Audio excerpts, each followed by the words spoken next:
Welcome into the expansive world of SISociety, a space where taboos dissolve, shadows become allies, and sensuality, intimacy, and sexuality are celebrated as gateways to truth. This is Taboo Talks, a podcast where no topic is off limits, and everything is held with courage, compassion, and curiosity. Together, let's shatter the limits of what we've been taught to fear and transform it into the power to live fully, freely, and authentically. Welcome back, everyone, to this episode of Taboo Talks. I'm really intrigued and excited for this fascinating topic that we're going to explore today, which is all about ketamine-assisted therapy for couples and how this psychedelic, this medicine, this drug, depending on how you view it, can be used clinically to actually really support the thriving of the relationships, of relationship ecology. And we're going to be talking with Dr. Courtney Padjen, PhD, LMFT. She is a psychedelic informed sex and trauma therapist with an eclectic, non-judgment approach. She dives deep into what matters most: your pleasure, your past, and your path forward. And I'm sure that there's going to be just so much insight and gold that comes up. If you've ever done ketamine before, or if you've just been really curious about it, please tune in for this conversation to receive some new ideas, some maybe epiphanies of how these medicines can be really supportive, and also what we need to keep in mind to make sure that we're safe. So welcome on to our show, Courtney. Thank you. I'm happy to be here. Yeah, I was so excited connecting with you through ASEC. This is this huge sexual health conference that we're all going to be at in Vegas together in a couple weeks. And when I Yeah. saw that you specifically work with ketamine and couples, this is an area that's really near and dear to my heart, um, with my personal journey. And yeah, I just would love to hear more about what got you into this line of work and what it's like doing this job. And we'll just start there because I think that there's a lot we can really break down around ketamine for people that have a lot of stigma around it, or, you know, Yeah. questions around it. Yeah. Well, I initially just had an interest in sex therapy from the beginning of my schooling journeys. Way back in 2005 when I graduated high school, I just knew this was the direction that I wanted to go.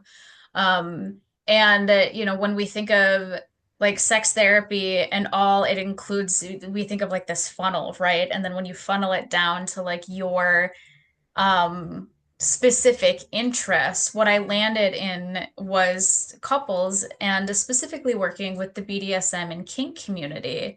And also those in polycules or within the swingers community. I worked for with that population for well over a decade before.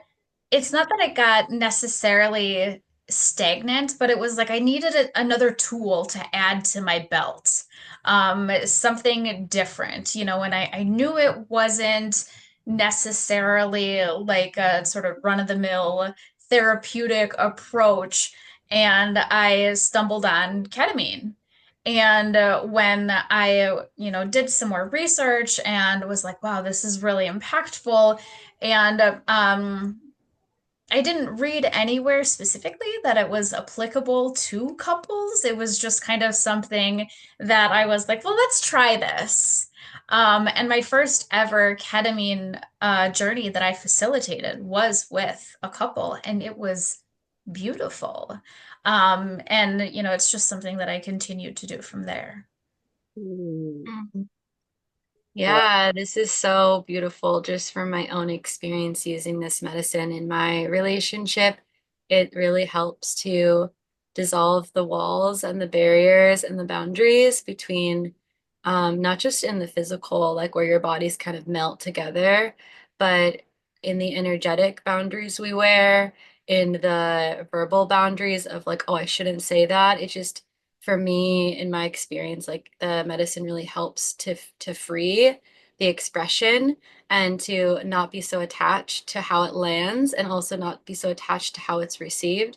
So it's opened up a lot of vulnerable spaces of sharing and allowed us to not come in with our egos and our wounds, but to really come in from this place of like openness, curiosity, and ability to actually receive what the other is saying. And of course, the integration period is so necessary, which I'm sure we'll talk about. But yeah, it's just been such a beautiful, beautiful medicine. And for people listening who might have speculations and questions around ketamine, they're like, oh, it's not a horse tranquilizer. Would you be able to share some of the scientific evidence-based research about the benefits of ketamine therapy and yeah, what it helps us with?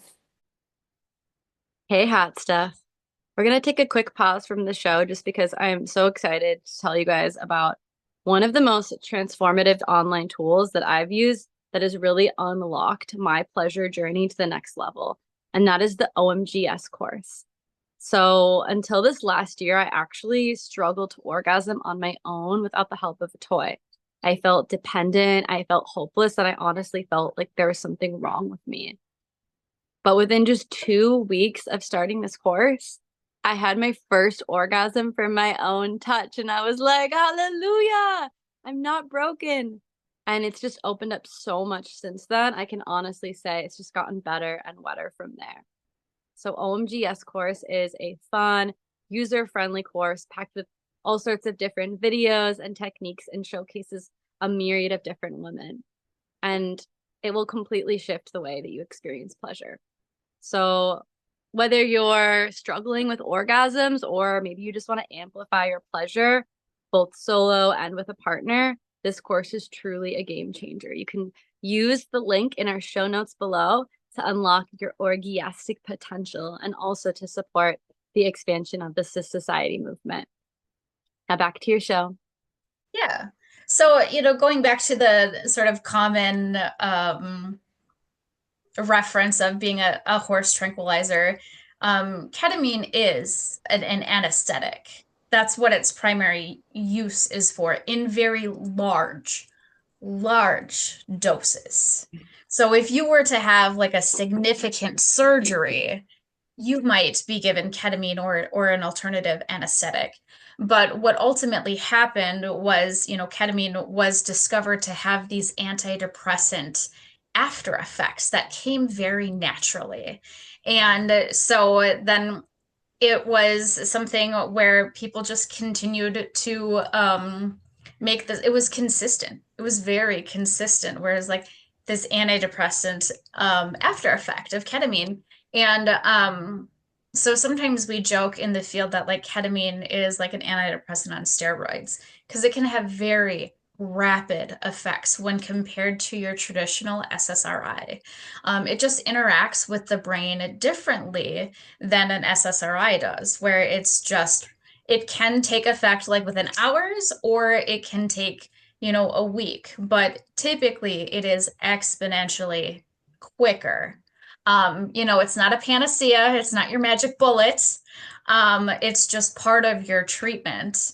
And it definitely can help, speaking to what you had said about, couples work, and it can help discuss conversations where we can go into it like pre-ketamine and just be like, oh my God, that's terrifying. Like if I say that, I just might die. And then post-ketamine, we can kind of let our guards and our walls down differently. And it'd be something where we can approach this topic with more grace and more openness and receptivity. Um, but yeah, when we describe, ketamine and the impact that it has like neurologically, we discuss like how a tree branch has like little buds that grow on it, right? And ketamine is something that helps the buds grow. Whereas if we are continuously exposed to like depression, anxiety, PTSD, that's something that the buds will fall off. But with ketamine, it can help them to grow back so that there are more chances So we've heard of the neuroplasticity, right? Where our brains like grow and evolve to like think differently to things that we perceived as like, say, maybe scary or terrifying, but then have that similar experience post ketamine and be like, okay, like, and to think differently about a same experience we've had in the past. Um, but those buds growing back is what helps make those new neural connections. Um, yeah, it's very fascinating. Um, a lot of science and a lot of things that sometimes they're like, it's a lot of voodoo science that like it's almost a lot of it's explainable and a lot of it is not. Um, Mhm. but it is very well researched and it does support the effectiveness in a lot of populations. So it's fun to work with and to just see the after effect and just the positive nature that people experience. So, yeah. So beautiful. It really is just such a revolutionary medicine. And as you were sharing, like, this is taboo talk, so we also go into the shadow element. And after living 2 summers in Europe, I mean, ketamine is used so regularly there in like the club and like the nightlife scene. Mhm. And oftentimes I heard people speaking of like ketamine addiction and like, using it like every day on the daily. And I'm just wondering, like, at what point is it too much? And like, do you only Mhm. suggest doing this in a clinical setting? And like, Mhm. what are your thoughts on that? Because Yeah. ketamine is freaking everywhere right now. Yeah. I went to Burning Man in 2023, and it definitely was like Oh, the sort of hot thing there. And I was just like, oh, well, I'm a ketamine therapist. Like, if you need a trip sitter, I'm your person. yeah. But like, no, thank you. Um, yeah. So when it comes to like ketamine in like recreational settings, I definitely have the bias of like, don't do that. And the only reason I really have the bias of don't do that is because you really taint the ability for it to work for you in a therapeutic sense if that is something that you do want to try somewhere down the line. Um, I remember when I was being trained in ketamine-assisted psychotherapy, asking if someone is using ketamine recreationally, would you take them on as a patient for ketamine assisted psychotherapy? And the answer was no. But I think that there are a lot of other things to be considered because I do know that one of the things that it is a sort of potential, not necessarily an intention of doing ketamine assisted psychotherapy, is you just let go of your vices. You know, it's common to stop drinking, stop smoking after having done ketamine without rhyme or reason. It just happens. And after my ketamine journey, I just had an absolute disinterest in drinking. I haven't drank since June 30th, 2023, but like I wasn't an alcoholic. It wasn't anything I had an issue with. It was just something I was no longer interested in. Um, so, but as far as like the addictive factor, some physicians say that it doesn't, ketamine in therapeutic doses does not target your, like the addictive center of your brain. That's not my area of expertise, so I wouldn't say I can confidently confirm that. But the one thing that I do know about ketamine assisted psychotherapy is it's not something that we are doing like for years on end. Mhm. It's not like, when you meet with a psychotherapist or a therapist or any kind of a therapist, and you might have like weekly or bi-weekly meetings. That's not how ketamine therapy works. Research supports that for the highest, like best outcome for ketamine assisted psychotherapy is to do 6 dosing sessions. There are some folks who say that you should do those 6 sessions like concurrently, like week after week after week for 6 weeks. I do it as like more of like an intuitive. You do your journeys as you see fit, as needed. Um, so I think it depends on the practitioner, but because how ketamine-assisted psychotherapy is different than using ketamine recreationally is it's in a higher therapeutic dose. It's not like, you get it from, whoever you would get it when using recreational and you would bring it to therapy. It's a very involved process. I am not a prescriber. I don't have a medical degree, but I do work in conjunction with prescribers who do give a very thorough medical evaluation to determine if my client is even a good medical fit for ketamine. So they'll look for like certain ketamine or certain medical conditions that might rule them out, and to see if if you have a certain medical condition, like how well is it managed?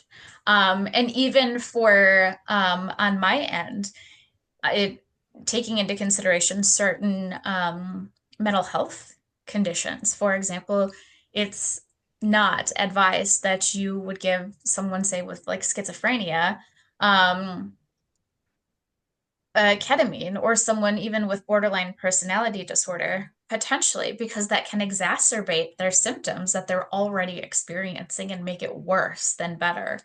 Um, and then, once the medical evaluation is done and like my evaluation is done so that you're deemed to be both medically and mentally, emotionally a good candidate for ketamine assisted psychotherapy. From there, I do a lot of intention setting and as much as possible, if possible, I also like to curate the afterward experience um, before the actual like integration session with me has happened. So as far as, intention setting goes, basically I'm asking like, who do you want to be on the other side of this journey? And, but also keeping in mind that the medicine will take you where you need to go, not necessarily where you want to go. Um, and I definitely don't sugarcoat it, because folks will ask, like, well, what if I have a bad trip? And you might have a bad trip. And in that, even there's the possibility of like, is something maybe, good or therapeutic coming out of that? I can't say. Every journey is unique. We prepare as much as we can and eventually just have to go with the direction of where the medicine takes you. Um, and then afterwards, once the journey is said and done, like when you are in the journey, you are, for lack of better words, you're relatively incapacitated. I am taking care of you. I am watching to make sure that, your breathing is stable. We set the scene where they talk about like set and setting and, making sure that like the setting is a very feel good place and maybe has like a good ambiance to it. If you want to make your own altar, have some incense, some candles. I always play music that typically does not have lyrics. When we talk about sort of like neural associations. I don't want you to hear a song, a lyric, and then go back to oh, this time in my life when, and that not be a positive experience. Because it's supposed to be a very introspective experience. Um, and then coming out of that, having a debrief. Sometimes you're not going to have much of a debrief depending on how much like happened. Sometimes like words just don't come to mind. But if I'm able to curate, because I live in Minneapolis and, there's a lot here as far as like nature and like other things that you can engage in that can be really good for the mind and body. Sometimes I'll recommend my clients to go to like a yin yoga class or kundalini or to a sound bath, making sure that they're touching base with nature and avoiding things that would be construed as or are explicitly a depressant. So if it's just like, don't smoke pot, don't uh, drink alcohol, try to avoid having engagements with people that are very negative, because during that like window of like the journey to like 10 days after, that's when your brain is like ripe with neuroplasticity. That's when we're building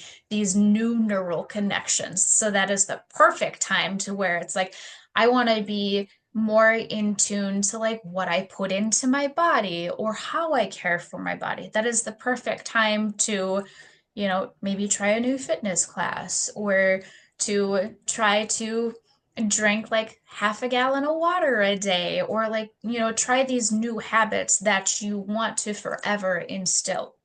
And hoping that that'll help cement it as you continue to like nurture these new neural developments.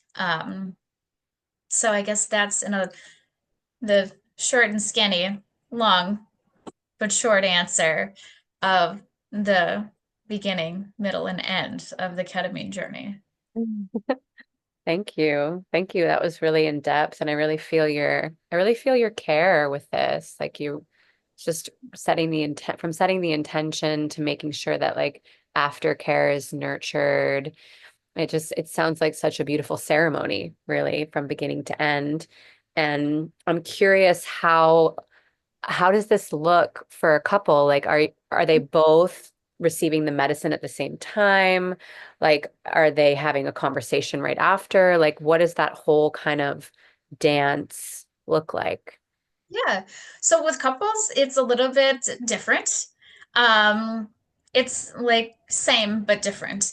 Mhm. Typically, when I'm working with a couple and they decide we want to do a joint ketamine session, when it comes to intention setting, I will have an individual meeting with them, with each member of the couple, to get their individual intentions. And then I will meet with them together to get their shared intentions.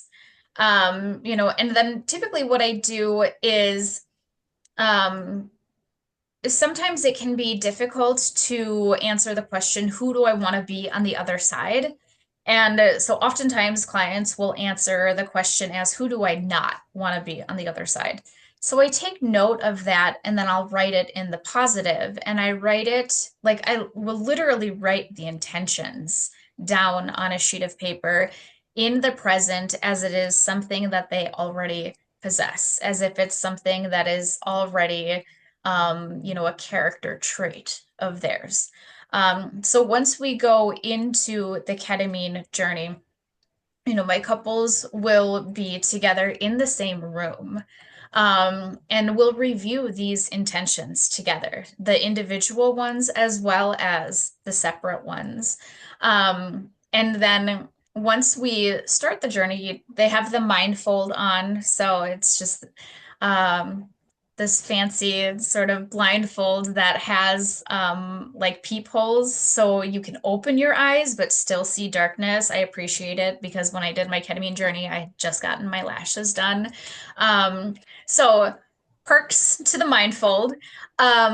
But even with couples, it's a very introspective journey because they have their own set of like, even though they're listening to the same music playlist, they have their own individual headphones. So they can't, like, if one another were talking, like, they wouldn't hear one another. Um, and so they would have to like take their like earphone off. Um, and just for safety purposes, they're like in the same room because there's only one me, but they're typically not in like the same like chair or something in case someone were to like flail an arm or something. We're not hitting other people. So separate chairs and well, not I should say separately reclined chairs. Mhm. Because we want to be very comfortable, but still upright enough so I can see that you're breathing. Um, and so then we'll go through the ketamine journey. And after that ketamine journey, that's when there's more of a couples aspect that comes to life. Because that's when we can have a conversation of like, did any of your shared intentions, show up in your journey? Like, what sort of things came up for you that is either, relevant to this relationship, outside of this relationship, or is something that is like related to like work, but is contributing to like how someone in this relationship shows up.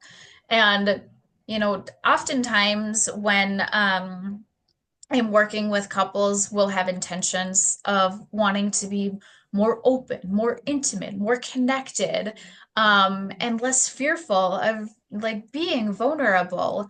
Um, and that can really, really be nurtured after the ketamine session. Sometimes having couples that want to like hop in the same recliner together and just snuggle for like 20 minutes following their ketamine journey. And that being like, then I just feel like, oh my God, even though I'm facilitating this journey, I'm like, oh, I'm I'm intruding.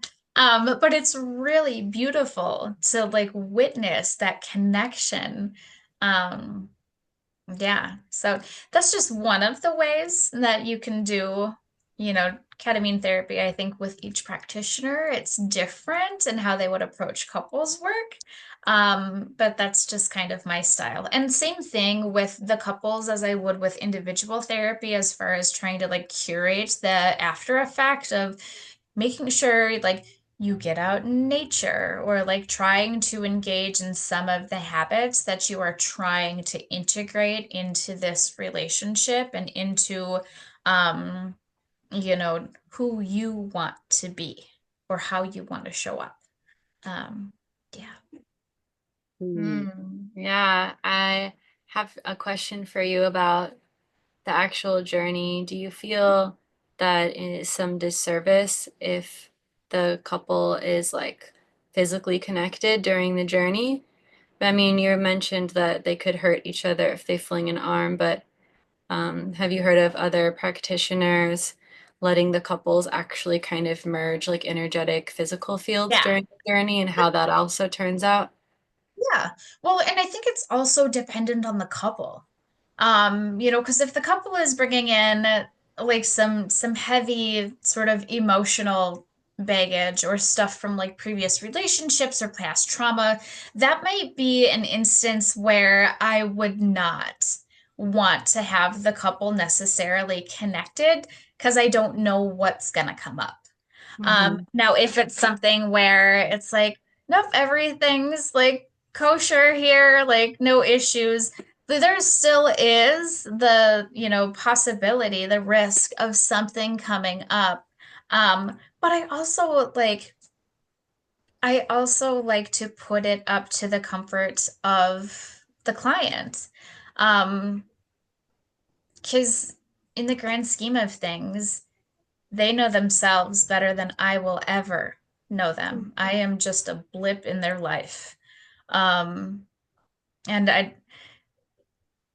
I remember one place that I used to work, like it was really standard to just have like the practitioners um into the medicine journeys, but then, it being, I guess, challenged, what would it be more beneficial to have other people in the room if it's something that made the client feel more comfortable, more safe, and it being easier for them to let go.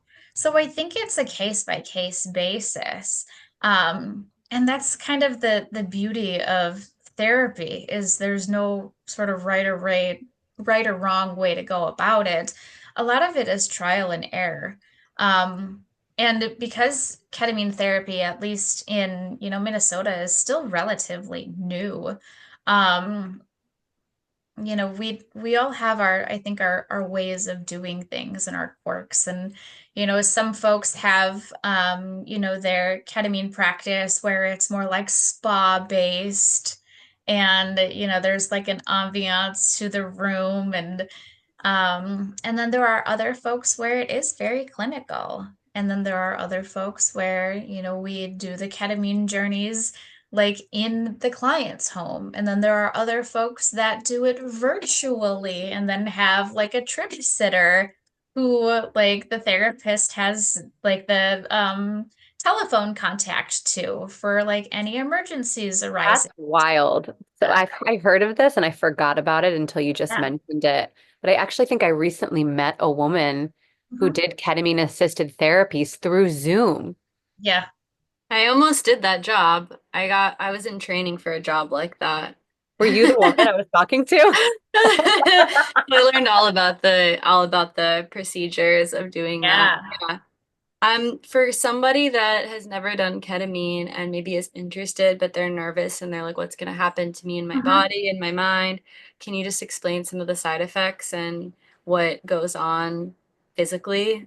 Um, So, it is a case by case thing. Like how your body will respond. Um, I think there are a few factors that, what sort of mindset are you in like before the ketamine journey? Like what's your previous experience with psychedelics? So, I've heard a lot of folks having like out of body experiences. I definitely had an out of body experience. I remember the sort of beginning of my ketamine journey having this like moment where it literally felt like I was at the top of a roller coaster and we were going down. And I literally was like, oh my God, I can feel my belly in my throat right now. Obviously, I couldn't because I was like laying down in a recliner. Um, but then, that's when my sort of not illusions, hallucinations, my visuals started coming. And then, with my visual journey, like I remember I was in what are those things called that go up mountains? Gondolas. It was like I was in a gondola, but instead of going up a mountain, I was going across this like just film strip. And it was and I was like, wow. And a lot of folks will say, like, it's like being in the Matrix. There's a lot of neon green visuals. And being like having an out of body experience where you see yourself, but it's like you're outside of yourself. That's a very common experience that you hear with ketamine. Another common experience is like becoming one with the earth. I remember in my journey, like I was a sidewalk and I got walked all over, but it was as if I was like a glass sidewalk. I could just see everybody in the world above me, and I was like, wow. And then I think with my second ketamine journey, because my ketamine dose was higher, it was a lot darker. And I remember not having much of any color in that ketamine journey, but seeing various shades of black and gray. Um, but the experiences were similar and different in a sense that like um, at times I thought that I was talking, but I definitely wasn't. Hmm. I just had this like really big grin plastered across my face and like I was in it and enjoying myself, obviously. But I thought I was conveying that to others in the room when nothing was coming out of my mouth.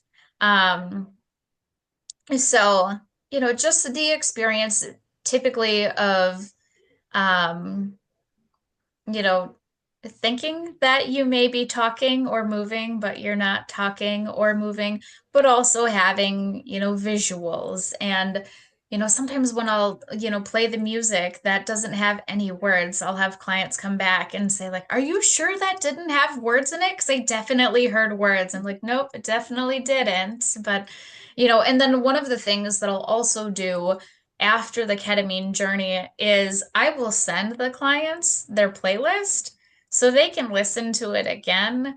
and try to tap back into some of the things that came to them during their journey. And then sometimes, the following session when I meet with them, they'll be like, I heard that song and it definitely didn't have lyrics, but this is what I heard. Um, yeah, so So it's interesting.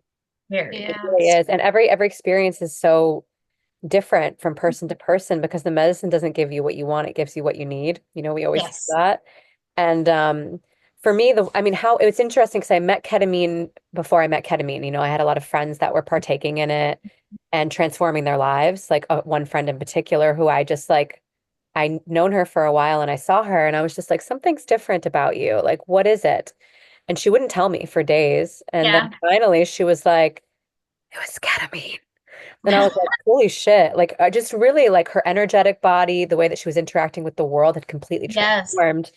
So, yeah. And then the first time I heard the ketamine experience described, someone was like, imagine like everything slows down and there's like a vacuum cleaner that goes into all of the crevices of your brain and like clean it. Oh, And I was like, I feel really interested about this because at that point, I'd only done psychedelics that were like speeding up the state of my consciousness, like mushrooms, ayahuasca, DMT. And DMT specifically was like, I'm receiving a million bits of information every second.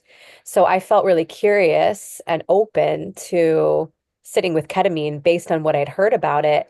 And it was so different and also just so incredibly beautiful. And it was a slowing down for me in my experience. Like whatever song I was listening to, it became like fractal by fractal. It didn't sound like a song, it sounded like an ohm, like almost like a breath, and there weren't any thoughts there. There was a lot of like warmth and love and a lot of nothingness.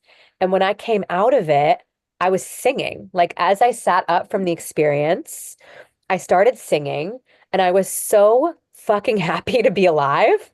I was just like, wow, like I can't believe how angry I've been as a human. Like I am here, I am back, and it was just this immediate turnaround. And yeah, I haven't sat with it since, but like through this conversation, I'm feeling again this curiosity to Mhm. deepen my work with it. And I started doing research on the amount of time, the amount of medicine you sit with, and like you said, like 6 to 8 sessions in like a certain period of time is pretty standard. And so, yeah, I'm gonna see what comes into my field around it. But it really is like it's a profound experience, like that much I can share. Like your experience will be different than my experience, then that will be different than Courtney's, than Elfina's. But like if there's a ping of something in this conversation, like I'm speaking to the listeners and like maybe your heart's beating a little faster and you feel a curiosity, like it is a beautiful and profound experience.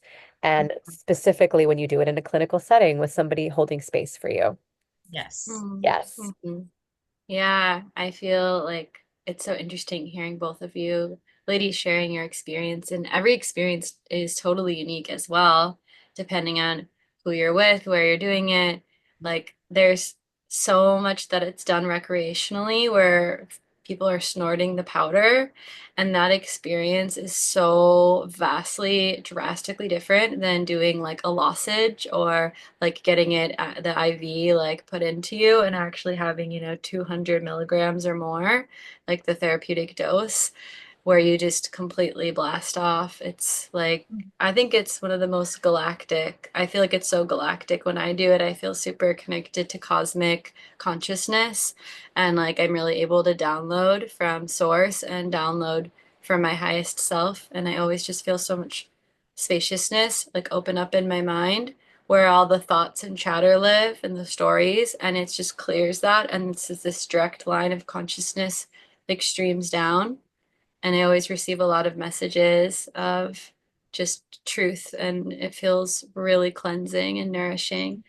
Um, and like I like that it slows me down. I like that I don't really move. I like that it feels like I'm melting almost. And when you do it with other people, you like melt into oneness.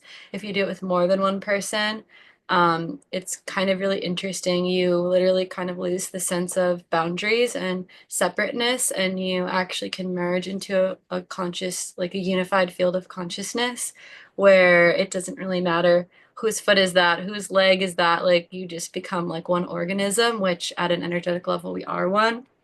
So I think that this medicine has also really helped me understand that beyond the physical form, we are also connected and to feel more comfortable in that connection. Um, but I want to talk about like specifically with couples, since you work with couples, what are some of the transformations, like maybe one or two transformation stories before and after of couples that came in with a certain problem or came in with a certain energy, and then on the other side, how did the ketamine transform, uplift their relationship? That was the exact question I was going to ask. Thank you for asking. Yeah. Um, I think the most common one would have to do with just that openness of to be vulnerable. 'Cause it's really common. It's I suppose like it's just an interesting and weird common phenomena how like sometimes we can struggle to be completely vulnerable with our partners, but then we can tell like the same thing to a complete stranger on the metro. Um, Mhm. and part of that is because we don't have anything to lose by sharing, that vulnerability. So that's, I think, one of the most common things is this willingness to share and it feeling like just an overwhelming burden of like, oh my God, like this wall that is up so high, and it just going down. Even if it's just a little lower, it just makes it easier to preface a conversation with, I'm really scared to tell you this right now, versus pre-ketamine might be like, we are not even going to have this conversation. I'm just going to think it in my brain and I'm going to ruminate, and it's just not happening. Um, so that would be the most common one. And then the second is related to like this merging of interest discrepancies where when we can like embrace others' differences in like interests, whether that be like sexually or even just like general interest, and for that not to be like perceived so much as a threat, but just like, oh well, that's my partner, they like whatever thing that like consumes a lot of their time, Dungeons and Dragons, for example. And it's just like, I just can't get on board. And I see that as a threat because, they're spending so much time versus like perceiving it as something like, this is this is okay. I don't have to see this as a threat. And that it's something that going back to we can talk about it because it's not as scary for me to share that this is a vulnerability of mine that I feel like I'm losing you to a video game. Um, yeah. So, Yeah, and like so specifically, can you go a little further because you do sex mhm, coaching too. So there can be hard things to share on sexual desires, fantasies, mhm. maybe the sh sexual shame, sexual Yeah. trauma, right? So like how are you specifically able to help couples coach them with the ketamine around this realm Mhm. of sexuality? So, when it comes to like sexual shame, um, oftentimes I'm working with religious trauma and what has been internalized from a much earlier time in life that predates this relationship. Um, and again, going to the medicine is going to take you where you need to go, not necessarily where you want to. Oftentimes, that's not even identified as something that is a core area needing to be addressed. So then it comes into play like in the integration. And that's so we'll like discuss whatever intention that it was, and then it was like, and this. So the religious trauma, that being something that comes up, and going back to me saying like I primarily work with the BDSM and kink community, polycules, and swingers. That's where religious trauma really can drive the shame, is being a part of these communities. And that's where ketamine can really help to undo those neural connections between the way the church is the way to be, and this is the way that I am, and associating shame and breaking those neural connections, but creating new ones in that, this is my sexual identity, this is how I present, and and that being not a source of shame, but something that is okay, because there's nothing inherently wrong with being kinky or a swinger or homosexual. So not a source of shame, but Wow, this feels so relatable. I like have such deep religious programming from my whole life, like Christian school, Christian life, in like an open dynamic right now, and I've just been dealing with so many layers of shame and like trying to separate what's real, what's conditioning, what's safe, what's trauma, And I'm just hearing that this could be a really powerful tool to really rewire the brain, but that in order to really get the maximum juice out of that, it's really about what I'm hearing, correct me if I'm wrong, is that it's actually more about after the journey than even during the journey.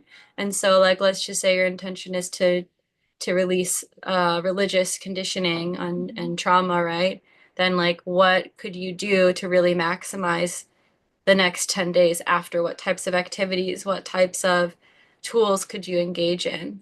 yeah, that's where like I might introduce something such as being able to identify cognitive distortions and how they appear in your life, such as black and white thinking. Because if we're able to identify our black and white thinking, then we're much quicker to, provide the evidence of like, well, that's not true because, and thinking of the exceptions. That might be an example of like one thing where, if like this sort of thought of like, but the church says this and I should be shameful because, but then thinking of like, well, remember this one experience that we had in El Salvador, and we were at this like swingers resort, and it was just a phenomenal like experience. Any shame that, and just making those positive um positive correlations with like this thing that like maybe the church says is bad, but as I'm feeling it, it is really good, and I'm not hurting anybody, nor am I hurting myself. I experience an immense amount of pleasure. Um, and then I also might have clients engage in like reading books or listening to podcasts that are sex positive related to just really encouraging lack of shame in the communities that they're engaged in. So it's something where they're not just getting the messages themselves, but they're also getting it from other community members that may be at a distance, but can definitely echo what it is that we're trying to like hone in this message of like, you're okay. You're okay. You're not a bad person. You're not doing bad things. And essentially shedding that identity of,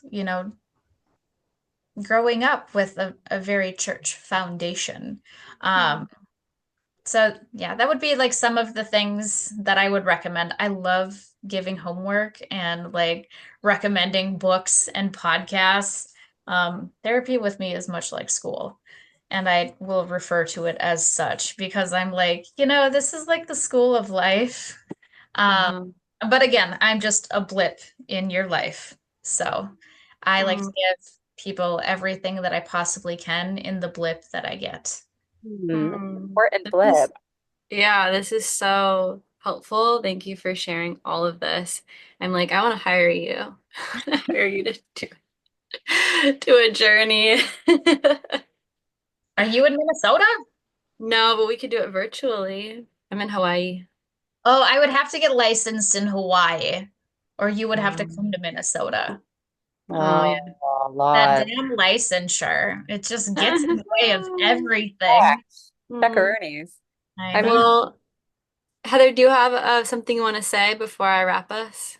yeah, I was you were breaking in and out. I was moving through some Wi-Fi issues, but I caught the gist of what you were saying. And it just sounds like, Courtney, like from your time, experience, and professional work with ketamine, that it doesn't matter like what people come in with. It's more about like what they like the after experience and what that opens up in them. And that like everyone comes in with stories, walls, shouldn'ts, like maybe some victimization. But like generally after a ketamine experience, like those are softened and like any issue is just um it's easier to digest and to work with. It's like Yeah. more malleable, right? Like before it was this like rock and then it kind of becomes this clay that you can mold. And I just really love that. I love what you're doing and I really appreciate your work and your heart that you put into it. So just a personal thank you before Alfina wraps Oh, everything up. Hmm. Yeah, just to reverberate off of that too, from my own experience, like it's really easy to share in that space, to be open, to be vulnerable, to listen and to receive, and also just being really aware that sometimes when we receive so much in that space of openness, then when we are off the medicine, it can be another journey of integrating, oh, okay, now I actually have to like really feel everything that I've received from my partner. So just being compassionate with yourself and yeah, just understanding that even if it feels like easy in the moment, that there might be moments or days or even weeks after where there's further processing or further integration that comes up. And that's also really, I feel like it's a really normal part of the process to be expected. yep. But the ketamine really does like allow that to even it juices it out, right? It like juices it out of the carrot or the celery and it allows us to actually drink it and receive the nutrients. Yeah. Yeah, Yeah. that's a great way of putting it. And that's also one thing that I remind folks when they do their journey that, like, it's not like you're gonna come out of this journey with golden nuggets. Sometimes your golden nugget is going to come 3 days after the journey, and you're going to be like, oh my God, I remember like when I was like in the midst of this journey, I had this thought. Um, or it's just an observed behavior change. Hmm. That's like, oh, I'm interacting differently with this particular person who used to be like a vampire energy sucker. Hmm. And I'm not giving them as much time. So you're absolutely right. Yeah. Hmm. Yeah. Yeah, thank you for this work. I have one last question for you. You're saying like the 10 days after are Yep. when our brain is most primed for the neuroplasticity. Yes. And would you recommend during that 10 days, like to continue to avoid depressants like weed and alcohol and all of that to get the most benefits? Yes. Yeah, And there's anything else actually, to avoid or anything else to add in during that time to really optimize? yeah. So just going back to like, I mean, ideally, I mean, I think in an ideal world, if you could avoid a shitty work environment, that would be excellent. Or a shitty boss, of course, but we can't do that. So, um, it's not always possible, at least. So making the most of the time that you do have away from that, like away from that job, away from that space, Mm, or if it is avoiding a particular person, if, it's having a bad relationship with a parent, like, maybe not taking their call for, 10 days or 15 days, or recognizing like, I just need to have better boundaries with this person, or I want to have better boundaries with this person. Um, it might be, my gym is a toxic environment and I need to change where I work out. It can be any variety of things. It's case by case, dependent. And I think it's something where if we're able to identify in advance, what's dragging you down? What areas of your life are contributing to like depression or anxiety, or causing you to have like the most triggers. And is that something that realistically can be avoided? And if so, how? If not, mm, how can we manage it? um, is so that we can feel in a better space mentally. That makes a lot of sense. Like if you're scrolling on social media and that's causing you a lot of anxiety, maybe you give up social media Yeah. scrolling for 10 days Yep. after, for Yeah. instance. Or you're just staring, yeah, you're staring at a screen and you're not getting enough nature, and then you make sure to get in nature every day. Yes. Yeah, cool. Well, thank you for all the gems. Thank you for all the wisdom and all the training and expertise you carry in this field for destigmatizing this and sharing this medicine with the world. And especially couples work. It's just, I'm a sex, love, and relationship coach. So I'm just all about couples work and empowering couples to really be able to move through those more challenging situations because, there's so much power and beauty in unions. And so thank you for Yeah. doing that work and cultivating that, co-cultivating that love, truly that love for our planet. And I want to give you just like a couple minutes as we wrap to share how our listeners can connect with you, how could they can potentially book an appointment with you if they're in Minnesota, and then maybe any other offerings you want to share. Yeah. Well, I'll be at the ASECT conference if anyone wants to connect there in Las Vegas. Otherwise, as far as like if anyone wanted to follow me on social media, my handle is Dr. Courtney Says. I don't share a lot when it comes to sex therapy on there because my primary thing is I'm a human first and I'm a therapist second. And it's really important that as a therapist, people see that we actually have lives and you don't have to put us on this pedestal of power just because, we sometimes tell you what to do in an hour of time we have with you. But it's Dr. Courtney Says because I jokingly say what I say goes. And then as far as, oh, I forgot the other one. If you wanted to set up an appointment with me, either if you live in the state of Minnesota or the state of Wisconsin, those are the two states that I'm licensed in. I have my own private practice called Center for Sexual Wellness. And center is spelt the British way, not the American way. So it's CENTRE. I always like to let folks know I do not work with insurance. And there's a big reason for that. Insurance will not reimburse for sexual issues. I'm not a medical provider. They will provide medical providers with reimbursement, but oftentimes the sexual diagnoses needs to be linked to a depression or anxiety. And I find, if diagnoses don't fit a whole criteria, I don't want to unnecessarily diagnose someone with something just for reimbursement. I see it as something as very unethical. But otherwise, I am available. I do online sessions only unless we're doing a ketamine journey. Those are always in person. Unless you opt to do the virtual, I do offer virtual ketamine sessions. In that situation, then it's just very curated and there are a lot of protocols around it, and we can cross that bridge when we get to it, should you choose that journey. So, And we'll link all these in the show notes as well of how to connect with beautiful. her. Yeah, that's crazy about the insurance thing. It's like what our sexuality is like the root of everything. That should be the most prioritized insurance coverage to me. That's crazy. But Mhm. anyway, yeah, thank you for explaining that. Thank you for coming on our show. Thank you everyone for listening, for being here with us. If this episode really impacted you like it did me, please share it with your friends, share it with your family, maybe your parents who have weird stigma around this still. And yeah, spread the word because yeah, this is so important that we are liberating the truth for the planet. Thanks, Courtney. Thank you for tuning into Taboo Talks, where some truths need to be spoken and some silences need to be broken. Each week, we come together with diverse minds to explore and integrate the dance between shadow and light. Join our community and stay connected to all of the exciting movements of our mission through our website at SISociety.world, where you can sign up for our email list.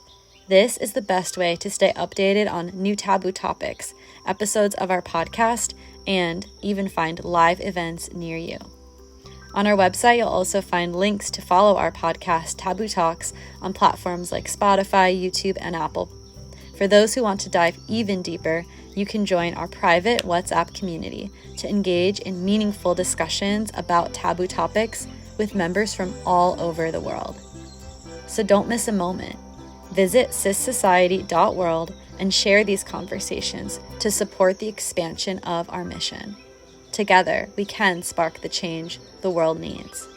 Until next time, stay curious, stay open, and remember, the only thing taboo is not talking about it. Thank you for tuning into Taboo Talks, where some truths need to be spoken and some silences need to be broken. Each week, we come together with diverse minds to explore and integrate the dance between shadow and light. Join our community and stay connected to all of the exciting movements of our mission through our website at SISociety.world, where you can sign up for our email list. This is the best way to stay updated on new taboo topics, episodes of our podcast, and even find live events near you.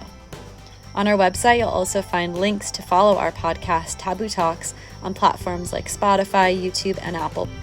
For those who want to dive even deeper, you can join our private WhatsApp community to engage in meaningful discussions about taboo topics with members from all over the world. So don't miss a moment. Visit SISociety.world and share these conversations to support the expansion of our mission. Together, we can spark the change the world needs. Until next time, stay curious, stay open, and remember, the only thing taboo is not talking about it.